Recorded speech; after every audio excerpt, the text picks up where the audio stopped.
করেছে, শয়তান গিয়ে আস্তে করে তাহাজ্জুদের সময় তার পাটা ধরে টেনে টেনে জাগিয়ে দিয়েছে। ভাইবে মসজিদ একটা ভাইবে আমরা 10টা বানাবো ইনশাআল্লাহ। কথা নিজে বলেছেন হাবিব সেই সাদের কবরে দুই দিকের মাটি আস্তে করে ছোট ছোট বলেন ইন্নামা ইয়াখশাল্লাহ মিন ইবাদিহিল উলামা। আমি যে ওলামাদের কথা বলতেছিলাম আবার ফিরে আসলাম।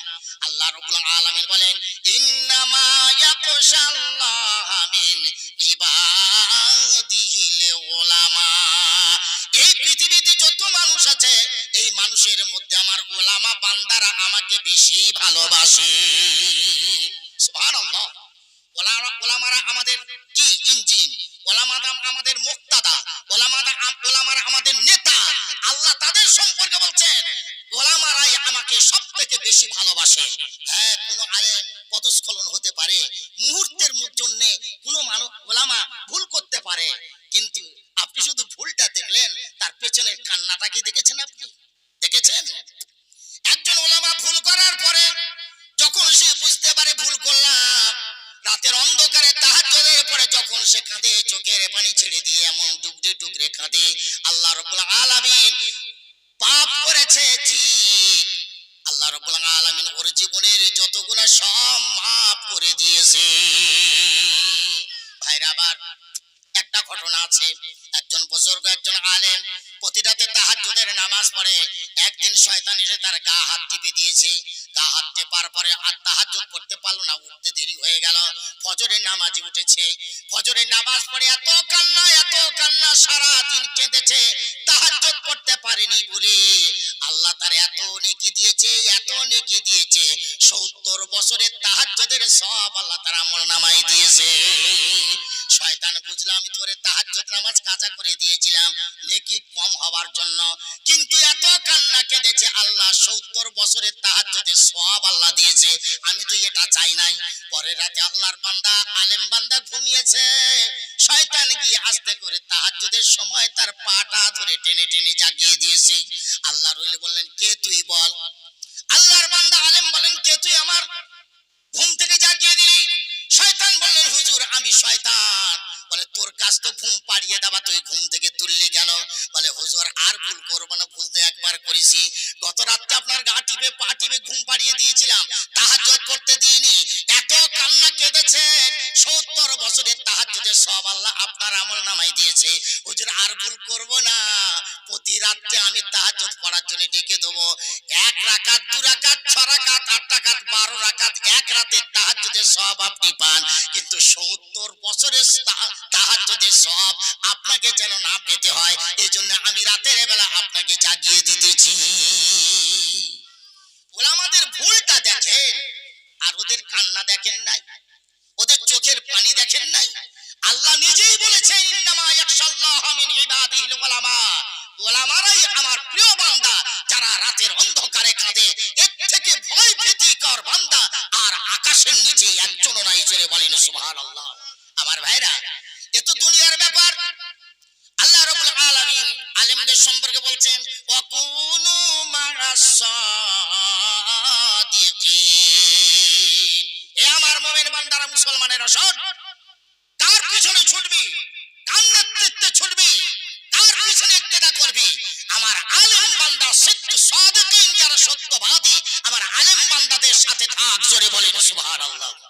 আলেম বান্দাদের সাথে যদি থাকেন কি পাবেন আপনি? আল্লাহর কোরআন বলছে রব্বানা আতা'না সাদাতানা ওয়া কুবারানা ফাআদাল্লুনাস সাবিলা।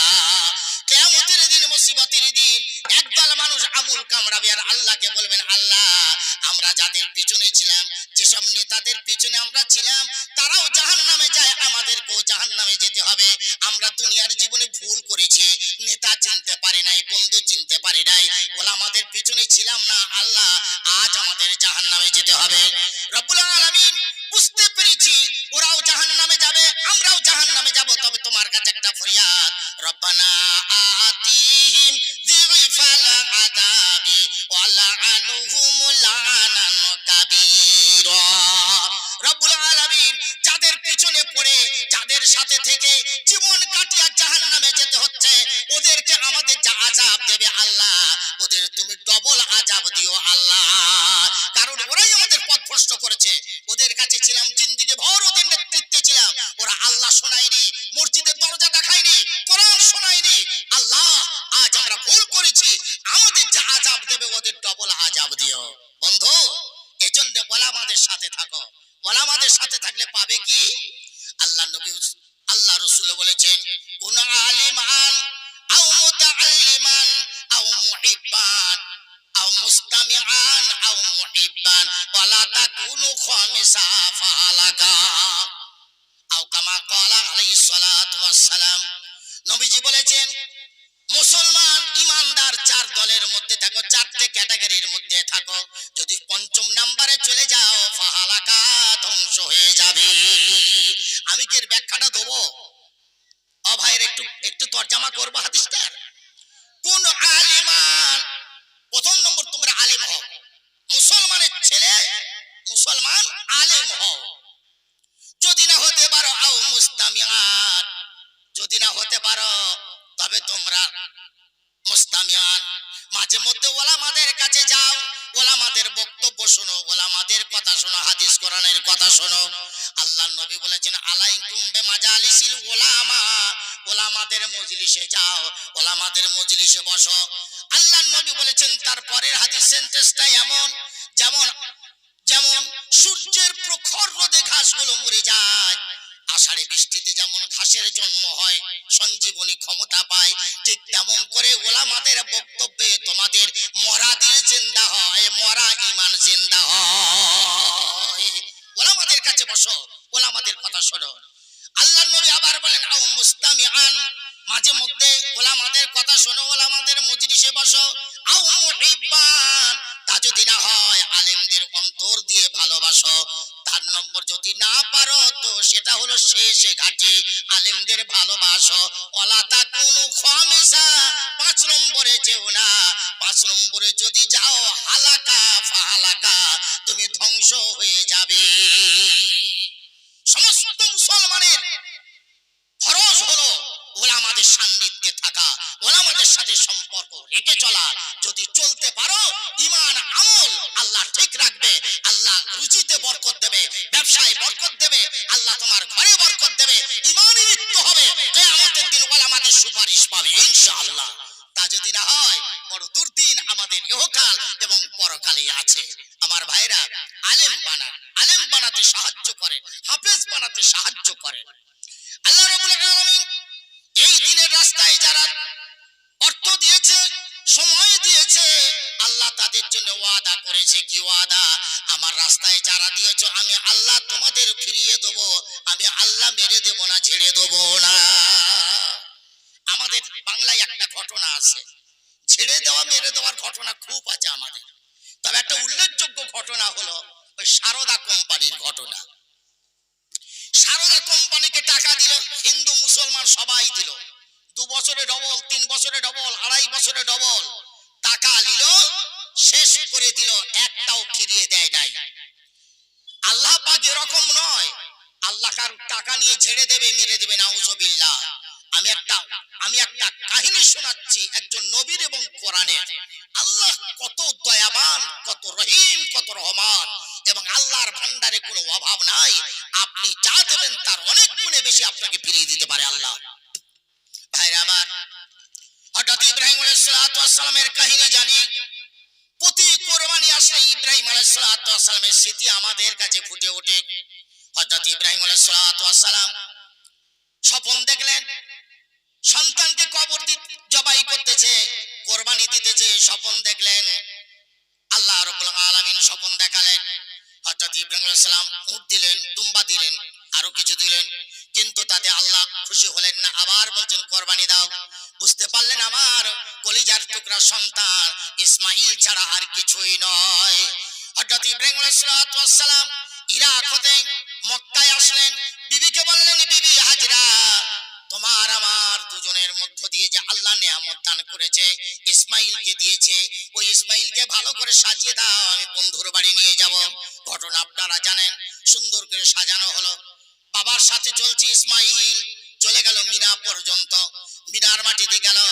মিনায় গিয়ে ছেলেকে জিজ্ঞাসা করছেন। হঠাৎ ইব্রাহিম আলাইহিস সালাম নিজের ছেলেকে জিজ্ঞাসা করছেন, তখন কিন্তু ওই রকম বয়স হয় নাই ইসমাইল নবীর, যে বাপ যে কথা বলবে তার বুঝে উত্তর দেবে, সেই রকম বয়সের ছেলে হওয়ার নেই। কিন্তু যেহেতু নবী হবেন, নবীর সন্তান, ভাবি নবী, এই জন্য তিনি জবাব কিন্তু উত্তরটা খুব সুন্দর দিয়েছিলেন। হযরত ইব্রাহিম আলাইহিস সালাম বলেন, ইন্নী আযবাহুকা ফানজুর মাযা তারা।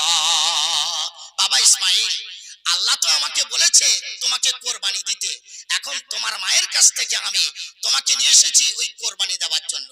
এখন তুমি বলো তো বাবা, তোমার রায় কি? তুমি কোরবানি হতে চাও না তুমি পালাতে চাও, তোমার মায়ের কাছে ফিরে যেতে চাও? তুমি জবাব দাও। কি আশ্চর্য!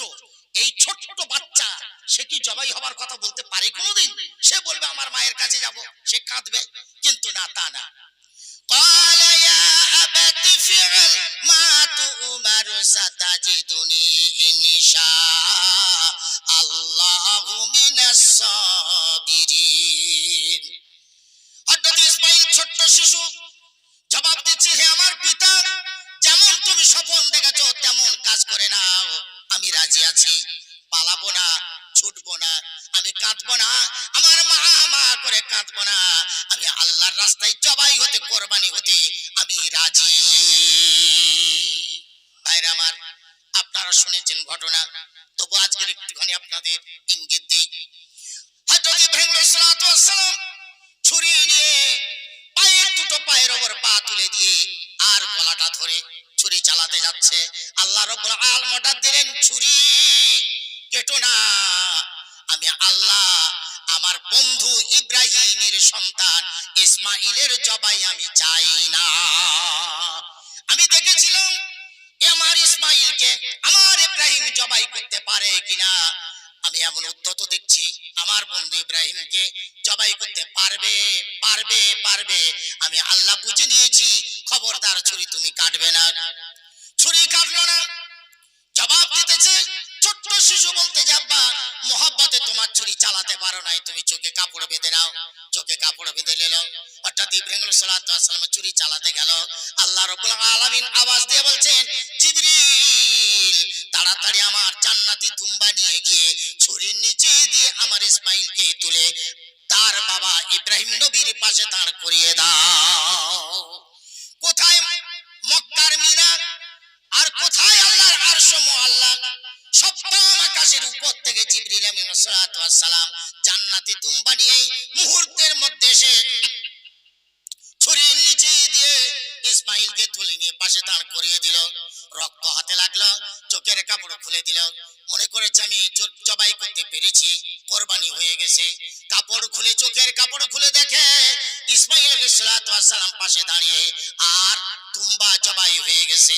আল্লাহ রাব্বুল আলামিন বলেন, বন্ধু আমি দেখেছি, আমি বুঝেছি তুমি তোমার ছেলেকে জবাই করে দিতে পারবে। এজন্য আমি আল্লাহ কারোর ছেলে নিয়ে খুশি না, কারোর টাকা নিয়ে খুশি না। তোমরা আমার রাস্তায় দেবে, আমি আল্লাহ পাল্টা তোমাকে ফিরিয়ে দেব। এ দৃষ্টান্ত কোরআন দিয়েছে। যারা ফকির মিসকিন দুস্থ দরিদ্রদের দেবে, বিধবাদের দেবে, অন্ধদের দেবে, গরিব অভাবীদের দিয়ে যাদের উদর পূরণ করে দেবে, আল্লাহ তাদের টাকা নিয়ে মেরে দেবে না, আল্লাহ তাদের ফিরিয়ে দেবে। এটা আল্লাহ দৃষ্টান্ত কোরআনে দিয়েছেন এবং কোরআনে আছে। আর আল্লাহর জন্য যারা দেয় তারা কি পাবে? ইহকালে তারা পাবে, পরকালে কি পাবে?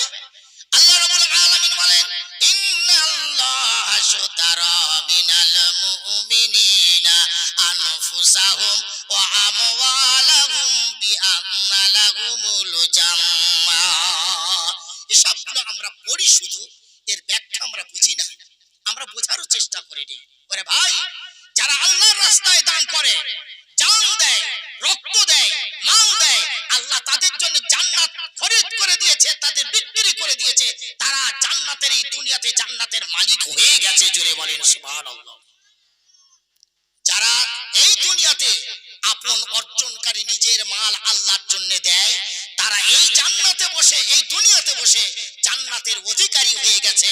আল্লাহ তাদের মালিক বানিয়ে দিয়েছেন। জোরে বলেন সুবহানাল্লাহ। এর তরজমা তো এটাই, ইন্নাল্লাহ হাসতারু মিনাল মুমিনিনা আনফুসাহুম ওয়া আলাহুম বিআন্না লাহুমুল জান্নাহ। জানার মাল, মুমিনের জানার মাল আমি আল্লাহ কিনে নিয়েছি জান্নাতের বিনিময়। জোরে বলেন সুবহানাল্লাহ।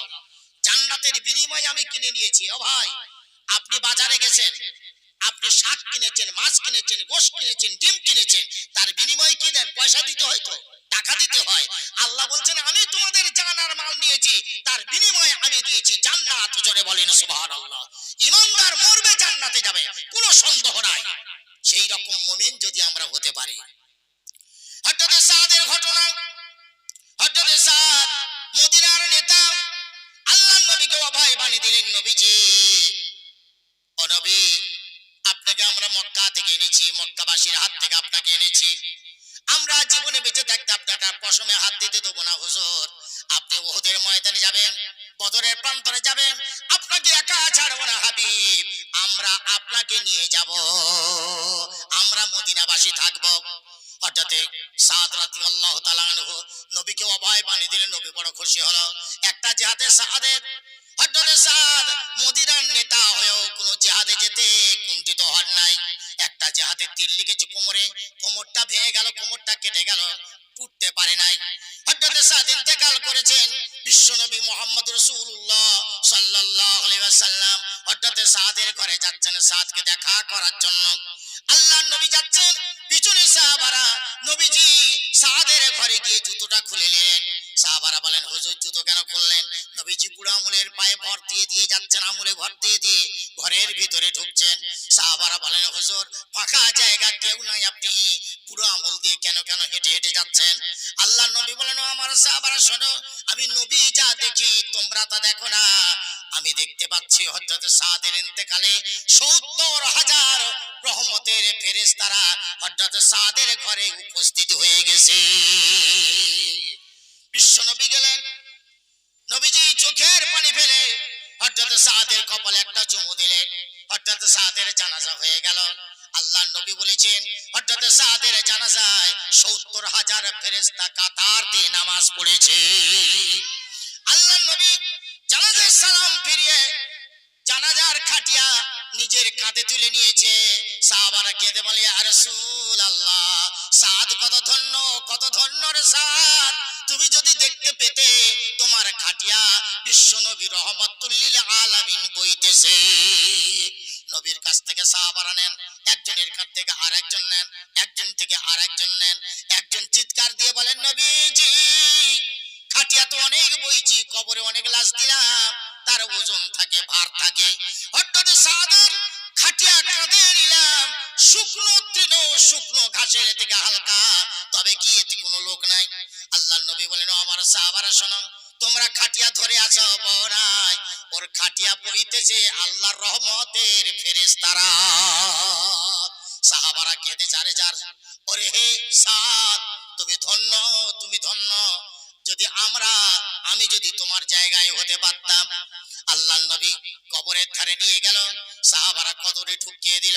নবীজি একটু দূরে হঠাৎ দেখা যায় কবরের সরানোর সাথে সাথে দুই দিকের কবরের মাটি আস্তে করে চেপে চেপে আসতেছে। আল্লাহ নবীর কাছে খবর দিল রাসূল, যার জানাজা আপনি পড়ালেন, যার কপালে আপনি চুমু দিলেন, ৭০,০০০ ফেরেশতা যার জানাজায় উপস্থিত, ও রাসূল যার যার খাটি আপনি নিচে বইয়েছেন হাবিব, সেই সাদের কবরে দুই দিকের মাটি আস্তে করে ছোট হয়ে আসতেছে, কবর দুই দিকে পিছতেছে, এমন মনে হয় কবরের আযাব বুঝি শুরু হয়ে গেছে। আল্লাহর নবী ছুটে এলেন, কবরের দিকে তাকালেন, কবরের দিকে তাকিয়ে দেখছেন। আল্লাহর নবী বলেন ওরে আমার সাহাবারা শোন, এটা আমার সাদের কবরের আযাব নয়, কবরের আযাব নয়। আমার সাত দিনের জন্য জীবন দিয়েছে, খেজুরের বাগান দিল, ঘর দিল, 4টে বিবির 3টে তালাক দিয়ে মুজাহিদের মুহাজিরদের বিয়ে দিয়েছে, তাদের সাথে বিয়ে দিয়ে দিল। এত কোরবানি, এত ত্যাগ, যিনি আমাকে অভয় বাণী দিয়ে বললেন নবীজি বদরের চিন্তা, তো বদরের জিহাদ সামনে, চিন্তা নাই হাবিব, আমরা মদিনাবাসী, আমরা আপনাকে মক্কাবাসীদের কাছ থেকে আমরা হেফাজত করেছি। হুজুর একটা চুল সোজা করতে দেবো না, পাকাতেও দেবো না। আমরা আছি, ভয় নাই, যাদের মাঝে যাব। অর্থাৎ সাদের প্রতি আল্লাহ এত খুশি, এত খুশি, সাদকে কবরে রাখার সাথে সাথে দুই দিকের মাটি, কবরের মাটি, অর্থাৎ সাদের সঙ্গে মুসাফা করতে এসেছে। আরে মুসলমান, আল্লাহর দিন বাঁচাতে যারা আগিয়েছে, আল্লাহ ইহকালে তাদের মঙ্গল করেছে, পরকালও মঙ্গল করেছে। ভয় পাবার কোনো কারণ নাই। কত মাদ্রাসা বাড়ি বাড়ুক, কত মক্তব বাড়ি বাড়ুক, আমাদের মঙ্গল, আমাদের ছেলেদের মঙ্গল, আমাদের জেনারেশনদের মঙ্গল। চিন্তা করবেন না। আলহামদুলিল্লাহ, আপনি যদি চান আমি জ্ঞানের হব, আমি ধনী হব, আমার পীর সমতুল্য, আমার ওস্তাদ, বাংলার বিখ্যাত মুফতি, যিনি সর্বপ্রথম কথা বলে তার পীরকে ইস্তেকবাল করতে চলে গেলেন, মুফতি লিয়াকত সাহেবের সভাপতির ভাষণে আমি শুনেছি, তিনি বলেছেন যে এলাকায় মাদ্রাসা হয় সেই এলাকায় আল্লাহ গুরবত দূর করে দেয়, গরিবতা দূর করে দেয়, আল্লাহ টালির বাড়িকে ছাদওয়ালা বানায়। সুবহানাল্লাহ বলতে পারলেন না? জি, আপনি না দিলে আমি কেড়ে নেবো না, কিন্তু হাদিসগুলো শুনুন, কোরআনগুলো শুনে প্রাণ ভরে একটু সুবহানাল্লাহ বলুন। জোরে বলেন সুবহানাল্লাহ। আমি দেখেছি, সচক্ষে দেখেছি, যুগ দিয়ার আমি সাক্ষী, ওই বারুইপুর চঙ্গ মাদ্রাসায় আমি সাক্ষী। একটা ছাত্র রমজান মাসের কয়েক মাস আগে এসেছে, আর লজিং নেই, তখন বোর্ডিং চালু হয় না ওই মাদ্রাসায়, আপনার চঙ্গ মাদ্রাসায় বারুইপুর ইসলামনগরে। বেঁচে ছিলেন মাওলানা আব্দুল আজিম সাহেব। তিনি একজন ভ্যানওয়ালা যাচ্ছে সামনে দিয়ে মাদ্রাসার, তাকে ডেকে বললেন, বাবা এই 1.5 মাস বাকি আছে মাদ্রাসার ছুটি হতে, তুমি একটা ছেলে নিয়ে যাবে, তোমার বাড়ি যা হবে তুমি তাই খাওয়াবে, কোনো অভিযোগ নেই বাবা। উনি বললেন, হুজুর আমি একটু বাড়িতে যাই। বাড়িতে গিয়ে স্ত্রীর সঙ্গে পরামর্শ করি, মাত্র ফের ফিরে এসেছে ভ্যান নিয়ে। হুজুর দিন। ছেলেটাকে ভ্যানে করে নিয়ে বয়ে বাড়িতে নিয়ে গেল, 1.5 মাস রাখলো। রমজানের ছুটি হয়ে গেল, আবার রমজানের পরে ঈদ এলো, ঈদের পরে আবার ভর্তি হলো, ছেলেটা এসেছে, অন্যত্রে ভর্তি করে দিল, যেহেতু ওয়াদা করেছিল রমজানের আগ পর্যন্ত তোমার বাড়ি থাকবে। ভ্যানওয়ালা রমজান মাসের পরে এসে বলেন, হুজুর আমার সে ছেলেটা কই? রোজার আগে আমার বাড়ি যে ছেলেটাকে দিয়েছিলেন। বলে, বাবা তোমার সাথে ওয়াদা করলাম রোজার আগ পর্যন্ত, সে তো সময় হয়ে গেছে, এখন অন্যত্রে আমি ছেলেটাকে লজিং করে দিয়েছি। ভ্যানওয়ালা খেতে বলে, হুজুর জীবনে বহুদিন ভ্যান টানলাম গো, শান্তির সঙ্গে খেতে পারি না, এবেলা আনি ওবেলা থাকে না, খোদার কসম করে বলি, পা দুটো জড়িয়ে ধরে, মাওলানা আব্দুল আজিম সাহেব ইন্তেকাল করেছেন, পা দুটো জড়িয়ে ধরে বলে, হুজুর ছেলে দেন, আমি ছেলে না নিয়ে বাড়ি যাব না। আমি বরকত দেখেছি হুজুর, তালিবুল ইলমদের দিলে আল্লাহ বরকত দেয়, আমি নিজ নয়নে দেখেছি, আমার ছেলে ছাড়া বাড়িতে আমি যেতে পারবো না। একটু অন্তর দিয়ে দেখুন না, বিশ্বাস করে দেখুন না। জি, একটু বিশ্বাস করুন। দুনিয়াতে যদি কামিয়াব হতে চান তাহলে মাদ্রাসাকে ভালোবাসুন। যার যা এলাকার মাদ্রাসা, আপনার এলাকার মাদ্রাসাকে ভালোবাসুন। হ্যাঁ, বাইরেও দিতে হবে, আল্লাহ যদি আরো বেশি দেবেন, ভালো ভালো মাদ্রাসা, বড় বড় মাদ্রাসা দেবেন। নিজের এলাকার মাদ্রাসাকে দেখুন, মাদ্রাসা কিয়ামতের দিন সাক্ষী দেবে। ভালো করে শুনুন, পৃথিবীর 3টে ঘর কিয়ামতের দিনে ভাইবে না। 3টে ঘর, কথা বললাম একটু জোরে বলবেন। 3টে। 1 নম্বর হলো মসজিদ, 2 নম্বর মাদ্রাসা, 3 নম্বর ওলি আল্লাহ বুজুর্গদের পীরেদের বসে যেখানে জিকির করে মুরিদদের নিয়ে, ওকে বলে খানকা। পীরের খানকা, কোরআনের ঘর মাদ্রাসা, নামাজের ঘর মসজিদ, এই 3টে ঘর কিয়ামতের দিনে ভাইবে না। আমি জালালউদ্দিন বারবার বলি, হাওড়ার ব্রিজ থাকবে না, আমেরিকার টুইন টাওয়ার থাকবে না, আপনাদের দুবাইয়ের 160 তলা টাওয়ার থাকবে না কিয়ামতের দিন। আমাদের সম্রাট শাহজাহানের বানানো 22 বছর ধরে 22,000 মিস্ত্রি 22 কোটি টাকা দিয়ে তাজমহল বানানো কিয়ামতের দিনে থাকবে না। কিন্তু 5 ইঞ্চি গাঁথরি মাদ্রাসা মাটির ঘর মসজিদ আর পীরের জেকেরের ঘর খানকা। কিয়ামতের দিন ইসরাফিল আলাইহিস সালাতু ওয়াস সালামের বিধ্বংসী কামানের আওয়াজে ভাঙতে পারবে না, পারবে না, পারবে না। আল্লাহ রাব্বুল আলামিন সারা দুনিয়া ধ্বংস করে দেবেন। দেওয়ার পরে আল্লাহ এত রাগান্বিত হবে, নিজের বানানো সংসার নিজে ধ্বংস করে দিয়েছে। আকাশের দিকে তাকিয়ে দেখবেন আকাশ নাই, চন্দ্রের দিকে তাকিয়ে দেখবেন চন্দ্র নাই, সূর্যের দিকে তাকিয়ে দেখবেন সূর্য নাই, নক্ষত্র নাই, তারকা নাই, গাছ নাই, পাহাড় নাই, পর্বত নাই, সাগর উপসাগর কিছুই নাই। আল্লাহর কোরআন বলে ইজা সামাউ ফাতারাত ওয়া ইজাল কাওয়াকিবু তাসারাত ওয়া ইজাল বিহারু ফুজ্জিরাত ওয়া ইজাল কুবুরু বুসিরাত আলিমাত নাফসুম মা কদ্দামাত ওয়া আখরাত। মানুষ থাকবে না, জিন থাকবে না, কীট পতঙ্গ, গরু ছাগল, গাছপালা, সাগর উপসাগর, পাহাড় পর্বত কিছুই থাকবে না, সব চুরমার হয়ে যাবে। আল্লাহ অনেক দিন পর দুনিয়ার দিকে নজর দিয়ে দেখবেন কিছুই নাই, শুধু মসজিদ, মাদ্রাসা, পীরের খানকা বেঁচে রয়েছে।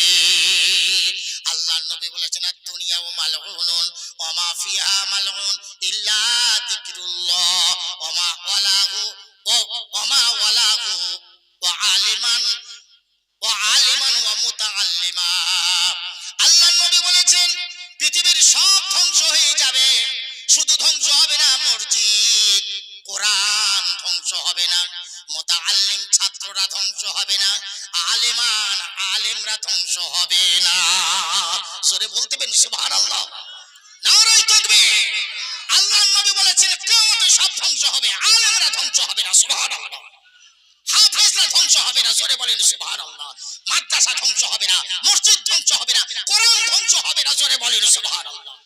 কত চক্রান্ত করবে করো, আমরা আল্লাহর কথাই বিশ্বাসী, কথা ঠিক না ভুল, আমাদের কিছুই করতে পারবে না। মসজিদ থাকবে, কটা ভাইবে মসজিদ? একটা ভাইবে আমরা 10টা বানাবো ইনশাআল্লাহ, কথা ঠিক না ভুল? জি, মাদ্রাসা ভেঙে দেবে, রাতের বেলা ভাইবে, দিনের বেলা তৈরি করবো ইনশাআল্লাহ। কোরআন ধ্বংস করবে, কোন বাপের বেটা আছো, কোন মামুর সন্তান আছো কোরআন ধ্বংস করবে? আমরা চ্যালেঞ্জ দিচ্ছি, কোরআন ধ্বংস করতে পারবে না, কথা ঠিক না ভুল? জি, সুতরাং আমরাও মিটবো না, যত চেষ্টা করো আমাদের মেটাতে পারবে না।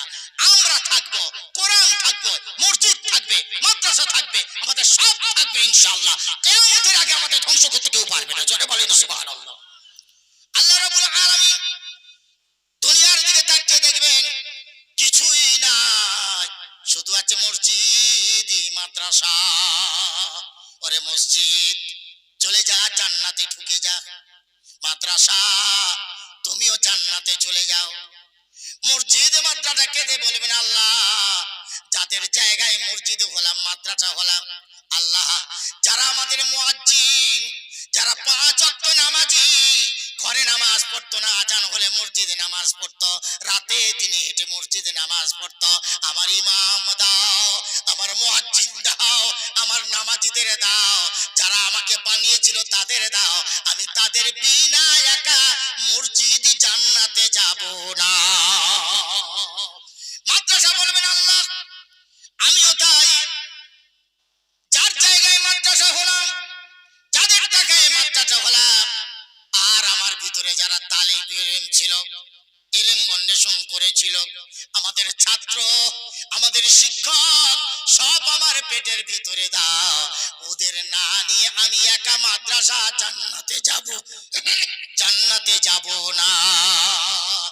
ইমানদার মুসলমান মা বোন আমার ভালো করে শোনো, যেদিন তোমার ছেলে তোমার হবে না, তোমার স্বামী তোমার হবে না, তোমার বন্ধু তোমার হবে না, ওয়ালা ইউসআলু হামিমুন হামিমা।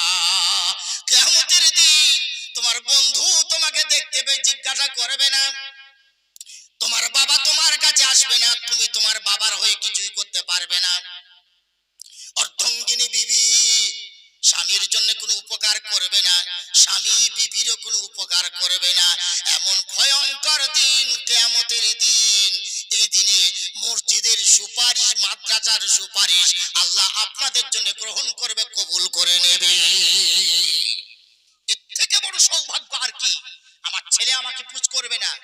জিজ্ঞাসাও করবে না, বন্ধু থাকবে না, বান্ধবী থাকবে না, কেউ থাকবে না, না থাকবে কেউ। সেই দিন মসজিদের সুপারিশ আল্লাহ কবুল করবেন। একবার জোরে বলতে পারবেন আলহামদুলিল্লাহ, সুবহানাল্লাহ। আল্লাহ যেন আমাদেরকে ওই দলভুক্ত করেন। জোরে বলেন আমিন, আরো জোরে বলেন আমিন। আসলের বাড়ি কোনো তরকারি নেই, শুধু রুটি। জিজ্ঞাসা করলেন পাশের বাড়ি থেকে গোশের গন্ধ আসতেছে, বিবি তুমি যাও বাটি নিয়ে একটু তরকারি নিয়ে এসো। ওই মুচি আল্লাহর বান্দার বিবি বাটি নিয়ে পাশের বাড়ি গেল, গিয়ে বলো বোন তুমি তো তরকারি রান্না করতেছো, গোশের তরকারি, আমাদের আজ তরকারি হয় নাই, একটু তরকারি দাও। মেয়েটি ছিল বড় দিনদার, পরেশগার, আল্লাহওয়ালা, মশলা জানতেন ভালো। তিনি বললেন বুবু জান দিতে পারলাম না, তরকারি রাঁধতেছি কিন্তু আপনাদের দিতে পারলাম না, আমার জন্য হালাল কিন্তু আপনাদের জন্য হালাল নয়। মেয়েটি জিজ্ঞাসা করলেন কেন আমাদের জন্য হালাল নয়? বুবু জান লজ্জার কথা বলতে চাই না, তবে যখন শুনতে চাও তবে শোনো। 3 দিন আমরা খেতে পাই নাই, আমার বাচ্চারা খেতে পায় নাই। একটা ছাগল মরে গিয়েছিল, অমুক জায়গায় ফেলেছিল, আমি রাতের অন্ধকারে গিয়ে ছাগলটা এনেছি, জীবন বাঁচানো ফরজ, এজন্য এটা মরা ছাগলের গোশ আপনাদের জন্য হালাল না আমাদের জন্য হালাল। মুচির বিবি, ওই মুসলমানের বিবি কাঁদতে কাঁদতে স্বামীর কাছে গেল, হুজুর স্বামী গো যদি থাকি কিছু দাও, বিবি বাচ্চা দুইজনে, মা সন্তানেরা শুকিয়ে 3 দিন খেতে পায় না গো, খেতে পায় না, মরা ছাগলের গোশত ছাড়িয়ে এনে খেতেছে, ওদের জন্য হালাল আমাদের জন্য হালাল নয়। আল্লাহর বান্দা যত টাকা সব বিধবাকে দিয়ে দিল, খা রে বিধবা খা, বাচ্চাদের বাঁচা। হজে যাওয়া হলো না। বিশ্বের বিখ্যাত মুফতি, বিখ্যাত মুহাদ্দিস আব্দুল্লাহ বিন রওয়াহা, আব্দুল্লাহ বিন রওয়াহা সম্ভবত আল্লাহর বান্দা হজে গিয়েছেন। হজে যাওয়ার পরে হজ হয়ে গেছে, আল্লাহর বান্দা ঘুমিয়ে পড়েছেন। তারপরে দেখছেন 2 জন ফেরেশতা যেন এসেছেন। একজন বলতে যে বলো এবছর হজে কত লোক হলো, একজন বলতে যে এত হাজার, এত শহ, এত।